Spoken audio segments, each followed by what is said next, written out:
Frio. Boa noite. Isso. Logo o frio vai embora. Vamos aqui para os nossos tradicionais avisos. O primeiro deles é referente à cesta de Natal, as sacolinhas, que está lá na saída. Tem uma cadeira lá, contém uma caixa com essas sacolinhas que tem todos os produtos que nós possamos trazer para compor a cesta de Natal das assistidas. Pedimos por gentileza que devolva até o dia 10/12, né? Dia 10 de dezembro, já lá acabando o ano, por favor, traga os mantimentos para que possamos compor a cesta básica de Natal das assistidas, ok? E claro que todos os meses a gente pede o ano inteiro, elas têm uma cesta básica também todos os meses, tá? E a gente agradece muito a todos vocês que ajudam bastante para compor a cesta. Às vezes as pessoas vêm correndo do trabalho, não tem como trazer uma cesta, algum produto, e dou em espécie, né? Dou o din-din lá na livraria, só falar que é para as cestas básicas que as meninas direcionam para comprarmos aí. São 420 cestas todos os meses, né? E graças a Deus tem dado para atender a todas as famílias. Como eu sempre falo aqui, uma cesta, às vezes, são 4 pessoas que dependem dela, né? Então, a ajuda de todos é muito importante. Aquele avisinho, né? Vamos desligar os celulares, vamos nos ligar com Jesus, porque o momento é esse. Estamos na casa de paz e amor de Jesus. Aqueles que vieram pela primeira vez, sejam bem-vindos. Assim como aqueles amigos que estão acompanhando lá pelo Facebook também, ok? O Evangelho com transmissão via Zoom, está lá o ID e senha, segunda a sexta-feira, estamos lá fazendo parte desse compromisso aí. 1633 evangelhos, se eu não me engano. Temos que aprender desta vez, né? Porque senão... Né, Claudinho? Só eu não, a equipe aqui tem bastante gente que faz parte lá, que ajuda, é vibração, é leitura, é mensagem, é prece. E é muito bom poder entrar na casa das pessoas com o Evangelho pela internet. E vamos para a programação da noite. Hoje, a leitura da mensagem, leitura do Evangelho, prece inicial. A Priscila Sampaio vai fazer para nós. As vibrações hoje com a Luciana, está concentrada ali a professora Luciana. E hoje a palestra Utilidade Providencial da Fortuna. Nosso colaborador, Cláudio Francilo. A semana passada ele chegou, queria já ficar sentado, esperando pela palestra de hoje, né? Falamos, não, vem terça-feira, né? Então, o Cláudio é um colaborador, participa dos cursos da casa, palestras, ajuda bastante mesmo, né? E assim, nós vamos ter a nossa programação com o Cláudio, com a Priscila e com a Luciana, lá no finalzinho, fazendo todas as vibrações e a prece final. Muita paz, muita luz para todos nós. Que Jesus nos abençoe, nos guarde e nos dê a sua luz. Vamos começar?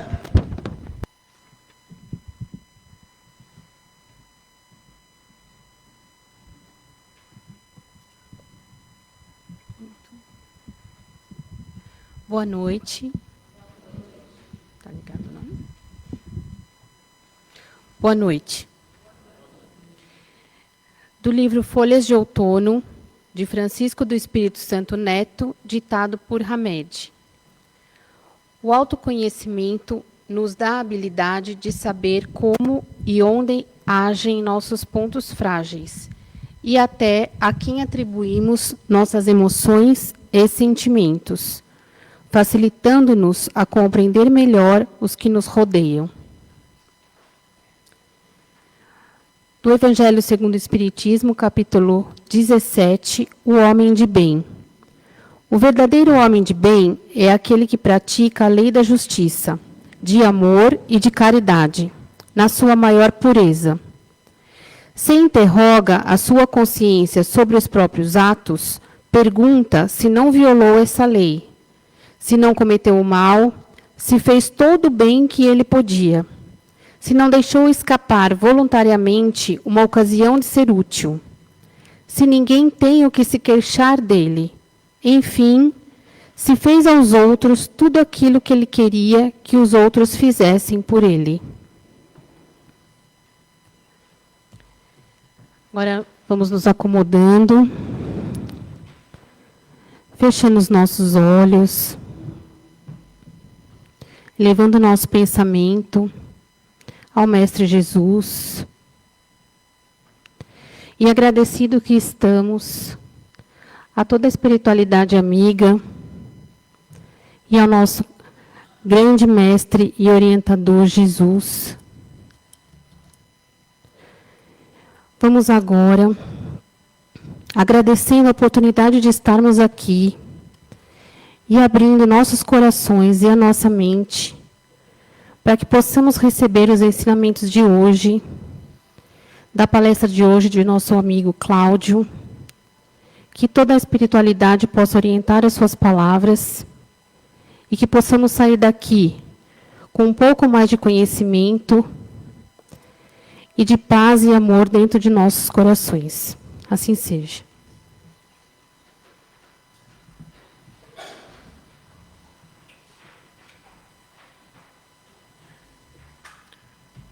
Boa noite a todos. Que Jesus nos abençoe, nos guarde, nos dê a sua paz e, neste momento, oriente nossas palavras. Falar sobre a utilidade providencial da fortuna ou da riqueza parece que é uma coisa tão distante da gente, né? Eu costumo dizer que eu gostaria, por exemplo, de ser pobre um dia só na vida, porque todo dia eu já cansei. Todo dia ser pobre não é fácil. Mas dizem que a fortuna não traz a felicidade, outros dizem que manda buscar, mas a gente tem que pensar no que Jesus quis dizer com isso. No capítulo 16, no item número 7, que fala exatamente sobre a utilidade providencial da fortuna, os irmãos espirituais nos asseveram que Jesus em nenhum momento criticou quem tinha dinheiro, quem tinha fortuna. Eu conheço muitos espíritas que costumam falar isso, né? Mas não, porque o melhor é ser pobre e sofrer. Não é verdade. E aí eu lembrei de um livro chamado Pontos e Contos, de Francisco Cândido Xavier, psicografia de Humberto de Campos, pelo pseudônimo de Irmão X, no capítulo 32, a lição de Aritogogo. Nome esquisito. Aliás, os livros de Chico têm os nomes que Nossa Senhora. Mas Aritogogo é um nome indígena, né? Era de um silvícola. E aí diz que no mundo espiritual, algumas pessoas estavam conversando e Humberto de Campos estava presente, o irmão X estava presente. E estavam conversando exatamente sobre o que prejudicava os seres humanos quando encarnado a respeito da riqueza, a respeito do dinheiro, da posse, do poder. E aí uns falavam uma coisa, outro falava outra, outro falava não sei o quê, outro falava não, porque isso traz o orgulho, traz o egoísmo, vai trazer problemas para quando a pessoa desencarnar, porque ele não consegue se desapegar das coisas materiais, o que isso é uma realidade. Mas um deles chegou e falou assim, mas eu tive uma lição que eu aprendi há mais de 300 anos atrás. Isso foi no século XVII, entre 1600 e 1700.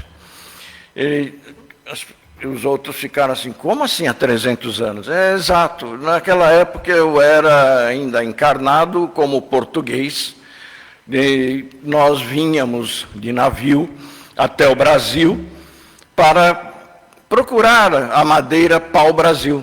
E aí captávamos o pau-brasil e levávamos para Portugal.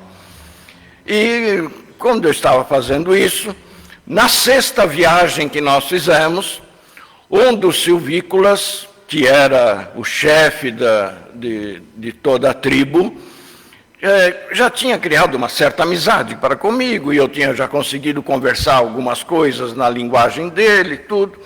E ele me perguntou, por que você vem até aqui para pegar esse pau-brasil, para pegar esse monte de madeira?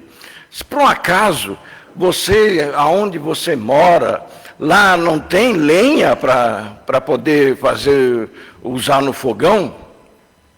Eu ri.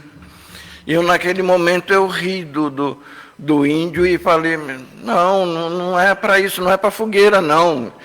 A gente usa o pau-brasil para fazer tinta. Ele ficou olhando, pensando, e disse, mas tinta? E por que tanta tinta? O que vocês fazem com tanta tinta? Que é a sexta vez que você vem buscar o pau-brasil. Não, é que nós usamos a tinta para tingir os tecidos das pessoas que lá moram. Ah, entendi. Então você vem até aqui, faz essa tinta, precisa bastante tinta, para poder auxiliar para as pessoas que não têm condições de vir até aqui, para poder se vestir melhor, ou coisa que vale. É mais ou menos como nós fazemos quando as pessoas estão com fome ou doentes, que nós procuramos as plantas para fazer um medicamento, ou caçamos para alimentar as pessoas que estão com fome, não é para isso? Não, você não entendeu. Você não entendeu. Isso não é para distribuir. Como não é para distribuir? Não, isso aqui, tudo pertence a uma só pessoa. É a pessoa que me contratou. É ele que é o dono de toda essa madeira e toda essa tinta. Espera, eu não estou entendendo, diz lá o índio, mas é uma só pessoa? E para que ele quer tudo isso? Por um acaso ele não vai morrer, não? Ele riu como quem fosse superior, e disse, não, lógico que um dia vai morrer. Então, para quê que ele quer tudo isso? Para que ele quer tanto dinheiro com isso, com essa quantidade de tinta e de madeira? Deixa eu explicar uma coisa para você. É que é assim, ele vai vender para as pessoas que não têm, vai juntar dinheiro, vai ter a sua fortuna, para ele poder ter uma fortuna, dar para a sua família uma vida muito boa, melhor, tranquilo, né? Muito mais aconchegante. Sim, mas se ele vai morrer e ele, por um acaso, ele vai deixar com que os filhos não precisem trabalhar? Eu não estou entendendo. E os filhos não vão trabalhar, não vão aprender nada para fazer? Não. Não, ele vai ter a sua fortuna, vai ficar melhor empregado, assim, né? Vai ter melhores condições que os outros. Branco, não estou entendendo branco, não entendo branco. Me explica, se ele vai morrer e vai deixar esse dinheiro, os filhos não precisarão trabalhar, não vão ter que trabalhar isso nem aquilo. Vocês estão querendo imitar Deus, porque que eu saiba, tudo que tem aqui na terra, o céu, a terra, o ar, as pedras, tudo que tem aqui na terra, as plantas, tudo pertence ao invisível, que cuida de todos nós aqui. A gente pode precisar das coisas que tem aqui para poder usar. Ele não entendeu o porquê. Ele achava que realmente podia fingir-se de Deus. E aí um outro colega, na hora, me chamou, e eu nunca mais vi o Aritogógo. Mas essa lição ficou guardada em mim, diz essa pessoa que contou a sua história. Que ele falou assim, a partir dali eu percebi que o índio filósofo estava me ensinando que não adiantava eu guardar as coisas aqui na terra, querer juntar, amealhar as coisas aqui na terra, porque uma hora eu tenho que devolver. Seja lá quando for, eu tenho que devolver, eu não levo. A gente costuma dizer, pelo menos meus avós diziam assim, que caixão não tem gaveta. Alguns ainda tentam levar alguma coisinha, não sei para quê, mas tentam, né?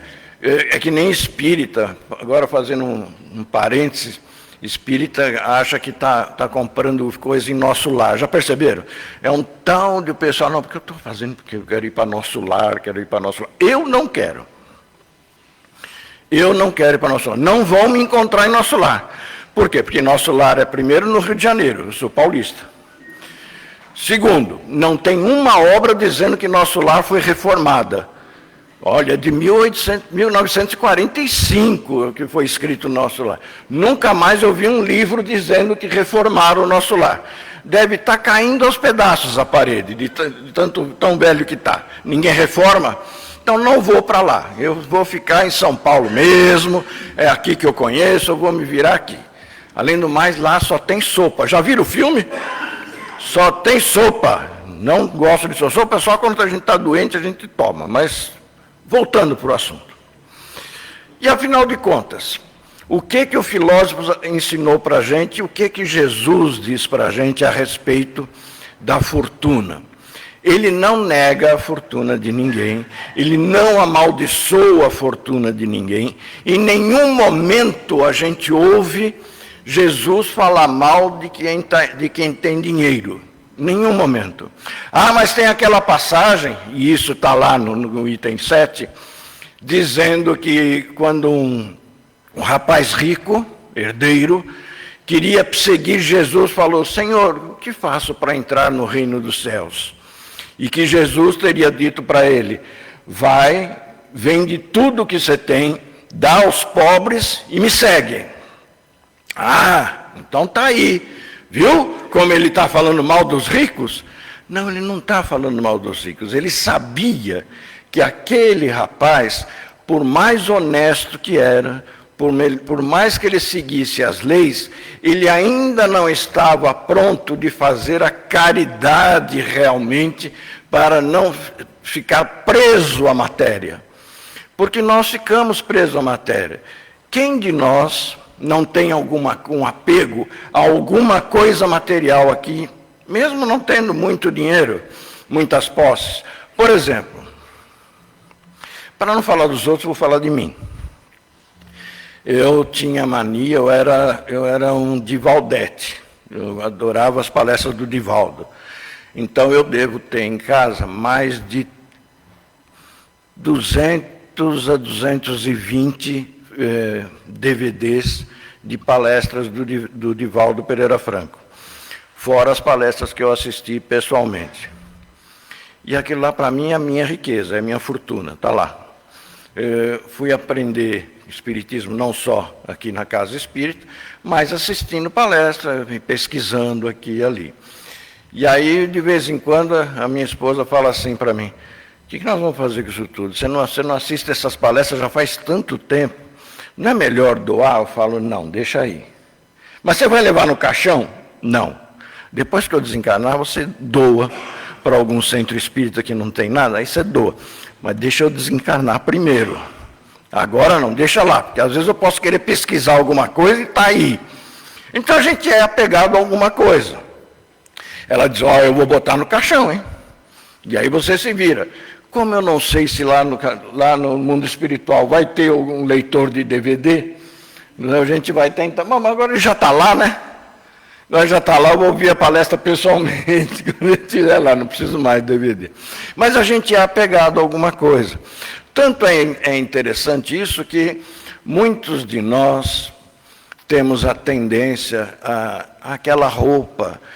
Já perceberam que quando desencarna algum parente, nós temos dificuldade de doar as roupas, as coisas pessoais do nosso parente, o nosso ente querido? Por que a gente faz isso?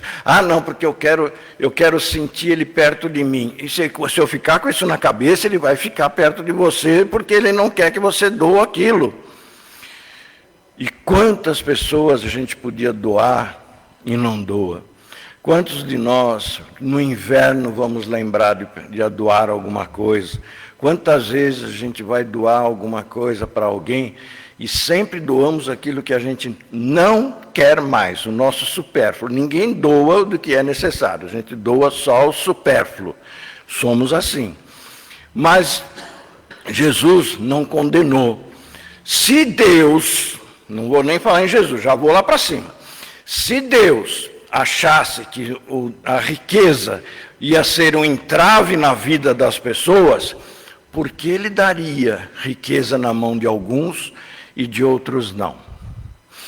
Então, aquela pessoa que já nasceu rica, nasceu numa família milionária, nasceu já em condições boas, esse já está fadado à perdição, já não tem jeito, esse não vai ganhar o mundo dos espíritos, ele não vai ganhar o céu, entre aspas. Não é verdade. Se nós pegarmos no livro, por exemplo, o livro Céu e Inferno, que é a quarta obra de Allan Kardec, lá tem, na segunda parte, tem 66 mensagens de espíritos que falaram com Kardec. Dessas 66, a maioria delas, 17 mensagens, são de chamados espíritos felizes. O que são os espíritos felizes? São espíritos que, quando desencarnaram, já estavam numa condição boa e se sentiram aliviados porque não tinham mais as vestes de carne e poderiam continuar progredindo.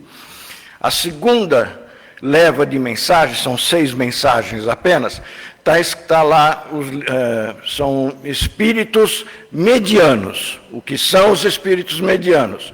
Os espíritos medianos são os espíritos que são cumpridores dos deveres, cumpridores da lei. Ou seja, ninguém tem nada que falar contra eles.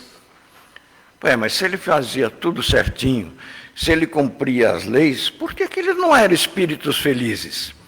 Aí eu tive que pesquisar. E fui pesquisar, ler um por um das 17 espíritos felizes para saber o que é que eles tinham em comum que os outros não tinham. E aí eu descobri, dessas 17 mensagens dos espíritos felizes, lá tinha homens, mulheres, crianças, pobres, ricos, reis, plebeus, tinha de tudo. Não tinha entregador de pizza naquela época, não tinha. Mas tinha pessoas normais, como nós, tinha de tudo. Mas eles tinham uma coisa em comum. Eles eram prestativos, ou seja, eles iam além das leis. Eles faziam uma coisa a mais de caridade para com as pessoas. Mesmo aquele que tinha poucas posses, sempre tinha pelo menos uma palavra amiga, um sorriso, um apoio, um ouvido para dar para alguém, para auxiliar de alguma maneira. Então, quando as pessoas estão numa condição de fazer algo além do dever, você se torna um espírito prestativo e aí você ganha o reino dos céus. Seja você rico, pobre, mediano, seja lá o que for. Então não é o problema de ser rico, porque conhecemos alguns ricos, nem todos, é claro, mas conhecemos alguns, ou já ouvimos falar de alguns, que ganharam dinheiro e com o dinheiro aplicaram fazendo doações para o hospital, fazendo doações para uma enfermaria, fazendo doações para a ciência, para desenvolver a ciência, para desenvolver a educação das pessoas, montaram escolas, fizeram coisas que serviam para a população em geral. Aí é que está o segredo da coisa. Não é só ter dinheiro para mim, ou ter dinheiro para os meus, porque isso é egoísmo, que é o que a gente costuma dizer do primeiro eu, depois eu, e depois os meus, e aos outros nada. Aí a gente não consegue fazer nada com o dinheiro, não serve para nada. Porque quando desencarnamos nessas condições, você vai sofrer muito, porque você deixou aqui a tua riqueza.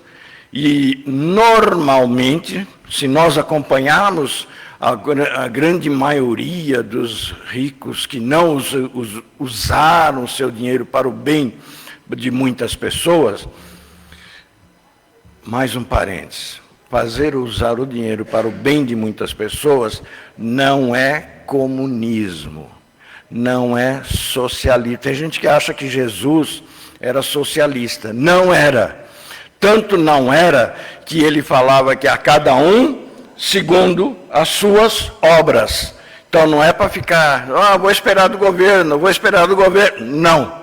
É cada um vai trabalhar, vai fazer, vai procurar, vai amealhar. E eu me recordo de que em 1974, o professor Mário Sérgio Cortella contou uma história a respeito de índios também. Ele pertencia, era um secretário no governo de São Paulo, na época da prefeitura, e ele acolheu aqui no aeroporto dois índios chavantes para conhecer São Paulo. E quando vieram esses dois índios, ele levou para conhecer o mercado municipal. Se vocês procurarem a história no YouTube, vocês vão encontrar Mário Sérgio Cortella, índios em São Paulo. E narra ele de que levou ele no mercado municipal e os índios, quando entraram no mercado municipal, não sei se vocês conhecem lá, o mercado, assim, é comida para tudo quanto é lado, né? É coisa, uma fartura tremenda. E eles ficaram assim, boquiabertos de ver tanta comida assim lá no mercado. E, de repente, eles fizeram uma pergunta que o Mário Sérgio ficou meio assim, intrigante. O que é isso? E aí ele falou, isso o quê? Esse menino, o que ele está pegando aí no chão? Ele está pegando comida. Mas ele está pegando comida estragada. É tomate, é coisa, está tudo estragado ali. Por que ele está pegando essa comida estragada com tanta comida boa aqui em volta? E vai explicar para os índios o porquê disso. Mas ele explicou. Ele falou assim, não, é que ele não tem dinheiro para isso. Não tem? Ele precisa ter dinheiro para isso. Ah, e o pai dele não tem dinheiro? Não, não tem.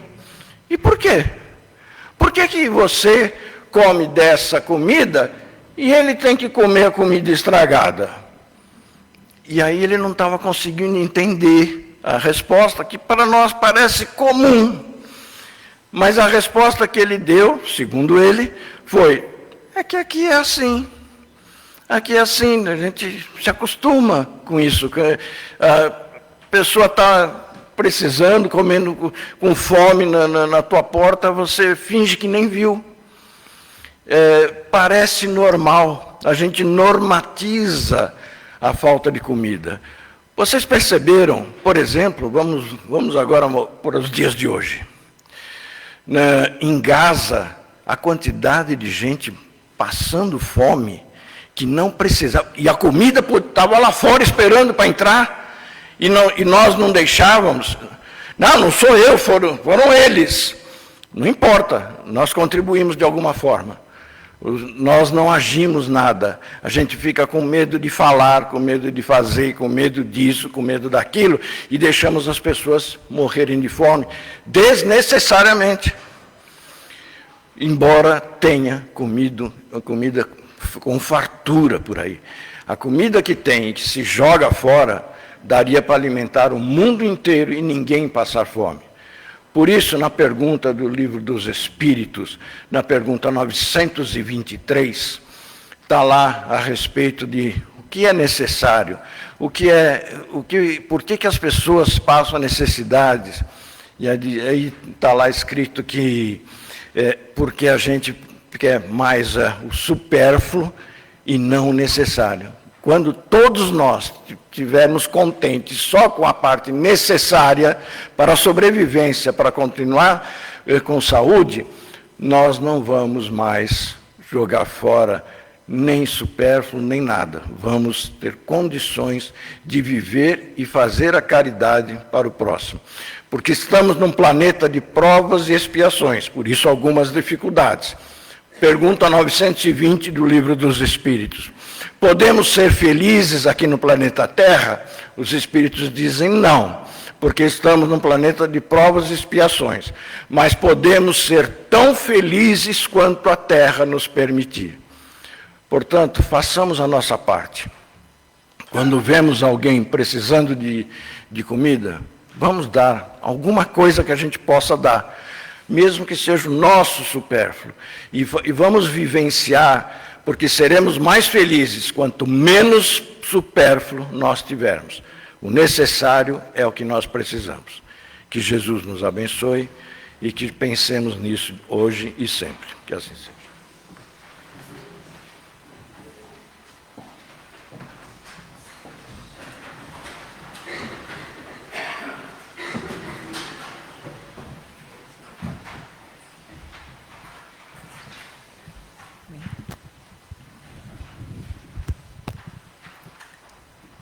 Depois dessa maravilhosa palestra, nós vamos nos posicionando de uma forma confortável no banco e vamos nos ligando à figura do Mestre Jesus. E por meio dessa figura, nós vamos nos ligando à espiritualidade, aos nossos mentores pessoais, e vamos aproveitando esse momento que é nosso, esse intercâmbio, esse momento em que nós vamos abrir o nosso coração, pensando nas nossas aflições, nas nossas dúvidas, e vamos nos ligando a essa espiritualidade. Em primeiro lugar, nós sempre devemos agradecer.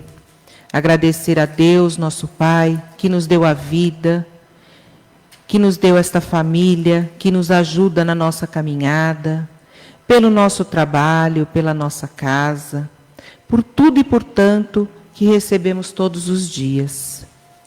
Vamos agradecer ainda a espiritualidade que prepara e nos recebe nessa casa, que acolhe as nossas necessidades e que faz com que esses trabalhos transcorram com tranquilidade e harmonia.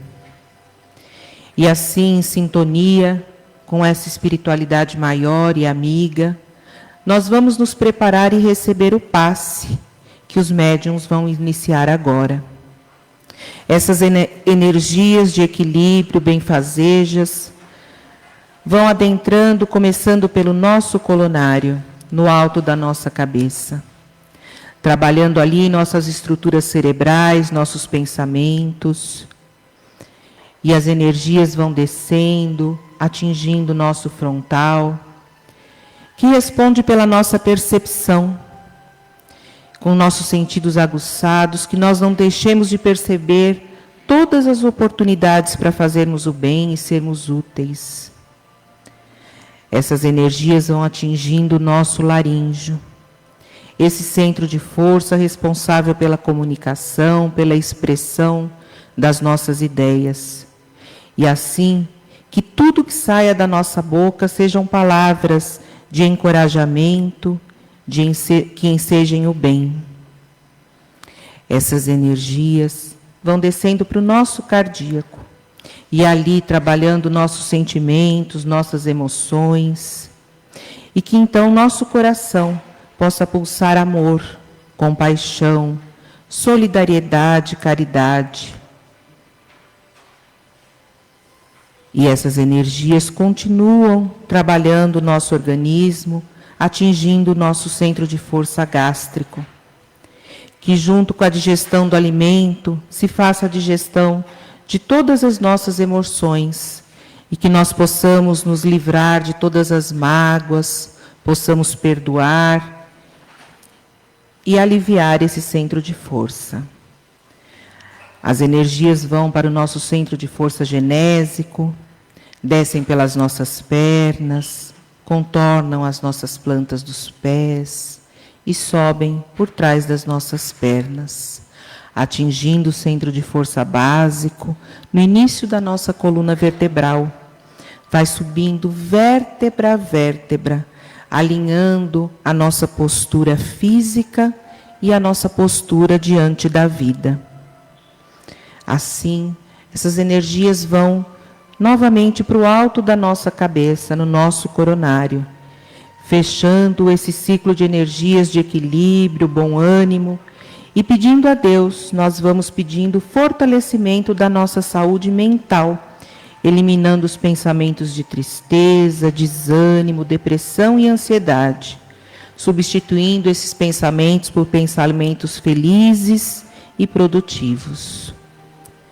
Depois de tanto receber, nós vamos agradecer em forma de doação, expandindo essas energias, nos lembrando de todos aqueles nomes que estão nas urnas dos encarnados e desencarnados, que todos possam receber aquilo que estão precisando. Vamos pedindo à equipe espiritual que também encaminhe o socorro necessário a todos que estão em situação de rua nessa noite fria. Pedindo que a equipe dos médicos espirituais, na equipe do Dr. Bezerra de Menezes, atendam os hospitais, as casas de saúde, os prontos-socorros. Pedindo também por aqueles nossos irmãos que, equivocados, caíram em erros e que encontram-se encarcerados, que eles possam se melhorar e se estabelecer prontos para uma nova jornada. E ainda vamos pedindo que essas vibrações atinjam todas as casas religiosas, que nos acolhem e fortalecem na fé, para que todas as escolas também sejam fortalecidas e amparadas por essa espiritualidade, que os conflitos e as agressões sejam substituídos por atitudes de paz, de amor. Vamos pedindo ainda pelo nosso planeta, pela natureza que Deus nos ofertou e que muitas vezes cuidamos tão mal. E assim, nós vamos pedindo que a paz no mundo reine em todos os países, em todas as cidades, em todos os bairros. Vamos assim pedindo pelas nossas águas, aquela água que nós trouxemos ou que se encontra em casa, nós vamos pedindo que a equipe médica da espiritualidade, os físicos, químicos, indígenas e pretos velhos, possam retirar das matas e das águas os elementos necessários para beneficiar o nosso corpo físico e o nosso campo mental. E nos comprometemos que, ao ingerir essas águas, nós vamos elevar o nosso pensamento ao alto em forma de prece, fortalecendo esse intercâmbio, pedindo e aceitando a presença e o amparo da espiritualidade em nosso dia a dia, e nos colocando receptivos a todos os sinais que eles nos mandam sempre. E assim, depois da palestra maravilhosa, de tudo que recebemos essa noite, nós vamos agradecer com a prece final. Agradecemos aos bons espíritos que nos amparam durante essa atividade, nessa noite iluminada, aos ensinamentos que foram trazidos pelo nosso palestrante. Nós vamos rogando aos nossos amigos espirituais, aos nossos mentores pessoais, que nos ajudem a colocar em prática as instruções que nos foram dadas, que tenhamos a nossa fé renovada e que cada um de nós, ao sair daqui, se sinta fortalecido para a prática do bem e do amor ao próximo. Graças a Deus.